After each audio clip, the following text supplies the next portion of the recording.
अखन अहाँ सब सुन रहल छी अमजन म्यूजिक की शानदार प्रस्तुति। डीजे मनीष रक्सौल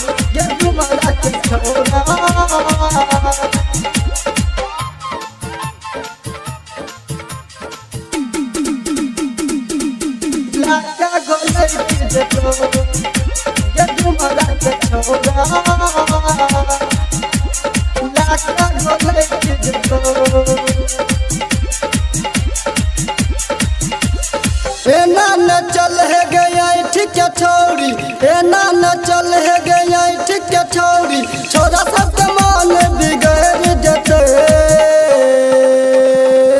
के डुमरा के छोरा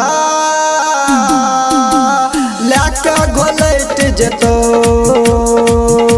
गे डुमरा के छोरा लाका घोलैट जतो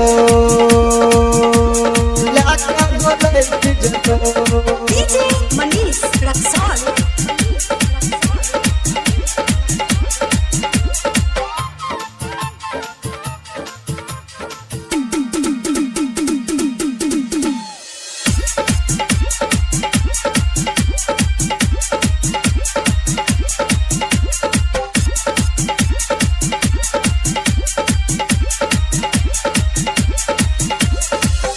किया तू चलै छी गे छोरी ओढ़नी उतार के, छोरा सबके मन बिगड़तो डाल देतो बाजार के। किया तू चलै छी गे छोरी ओढ़नी उतार के, छोरा सबके मन बिगड़तो डाल देतो बाजार के। होठ लाली के तोरा चाट लेतो गे डुमरा के छोरा लाका घोलैट जतो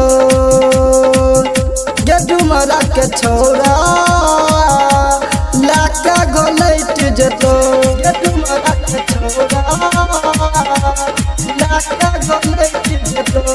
डीजे मनीष रक्सौल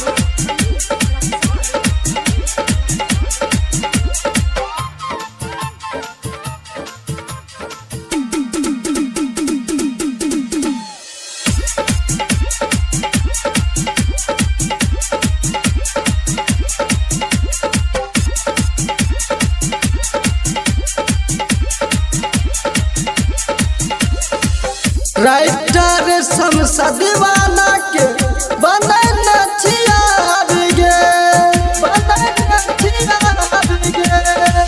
रोज कोसी बन बघुमल जाच कई के सिंगार गे।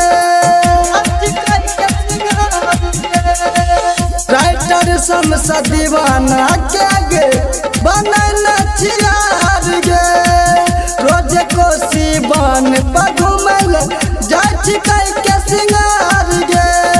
कुंदन कन्हैया भीतर से चाट लेतो गे डुमरा के छोरा लाका घोलैट जतो। खुशी रिकॉर्डिंग स्टूडियो बलुआहा।